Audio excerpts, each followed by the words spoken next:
representative of One Message Foundation, we'd like to extend a welcome to everyone who's come to tonight's event to hear this lecture. And we truly appreciate the fact that many of you, although maybe you may not agree with everything that you hear, at least take the time to come here this evening to hear something about Islam. And it's certainly our hope that with the information that will be shared tonight, you will come away with the truth about this religion, and inshallah, God willing, we'll come to understand some of the important aspects of our religion and hopefully clear some of the misconceptions that you might have, or any other questions that you might have. Before we get into an introduction to tonight's speaker, we just have a couple announcements to make. And the first is to those students who are attending tonight's event, and if you're attending tonight's event as an extra credit part of your course, then we would ask that all of you please stay till the very end, especially after the question and answers, because that really is a part of tonight's event. And at the conclusion of the event, there will be a sign-up sheet that will be available. So just please stay for the entire event, and including the question and answers. Because again, maybe there are questions that you might not think of that other persons might ask, and so it's beneficial for you to hear the answers to those questions. So we invite you all to please stay till the very end. Also, just to everybody in general, we would like to make mention of the fact that tonight's event really is a lecture. And so this is not really the setting or a time for any type of debate, but it's a lecture.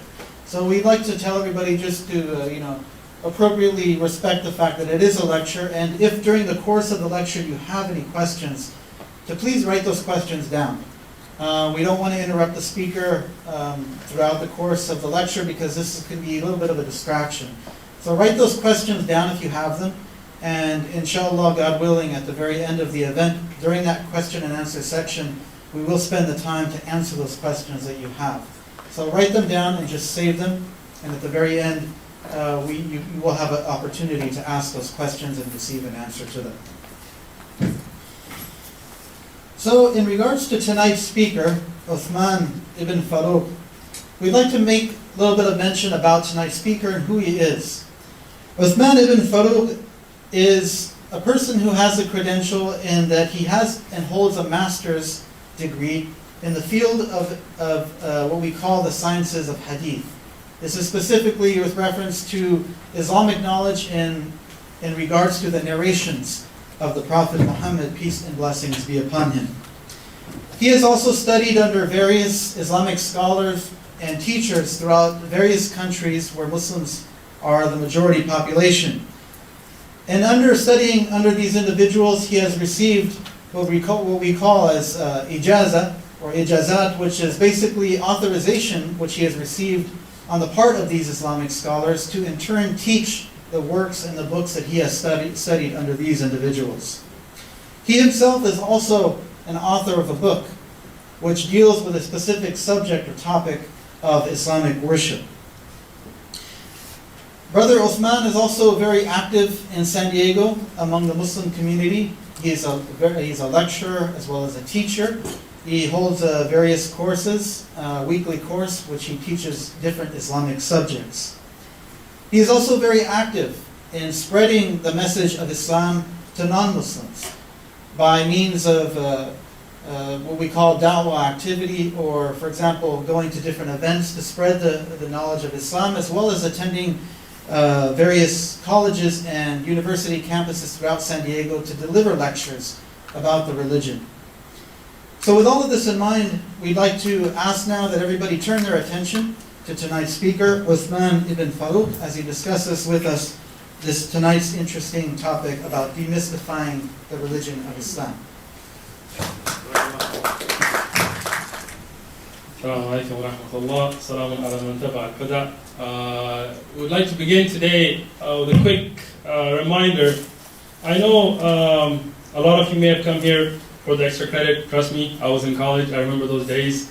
You don't know how you're doing your final. You could use the extra credit.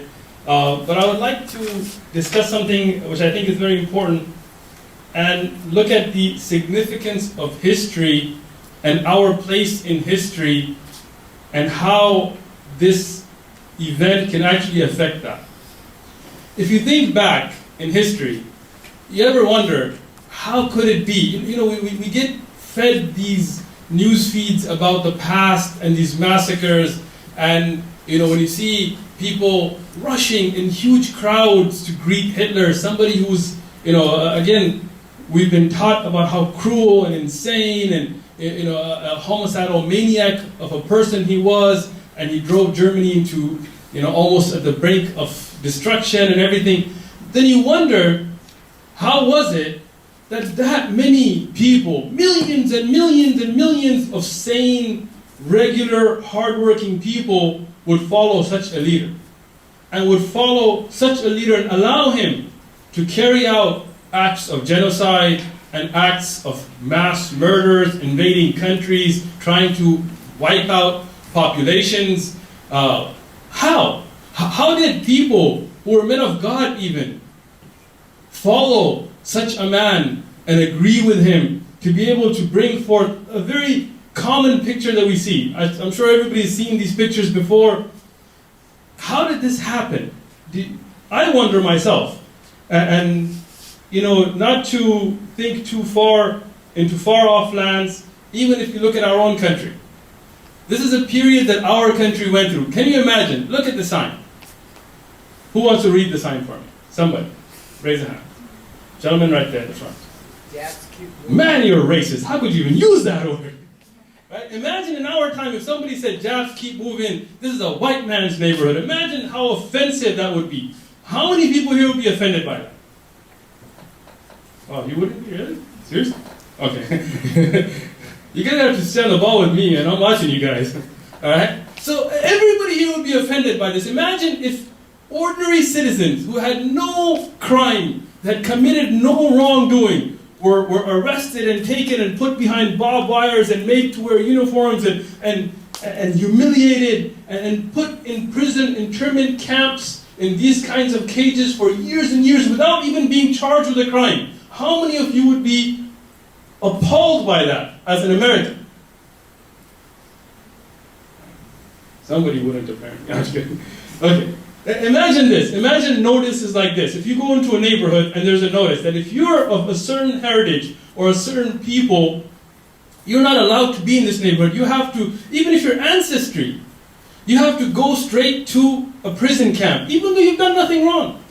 And imagine if politicians were trying to ban an entire group, a segment of society, even though that segment in a whole had done nothing wrong.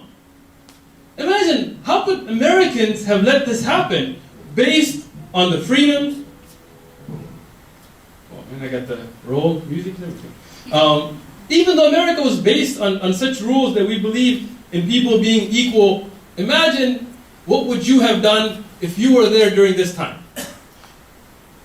How did this happen?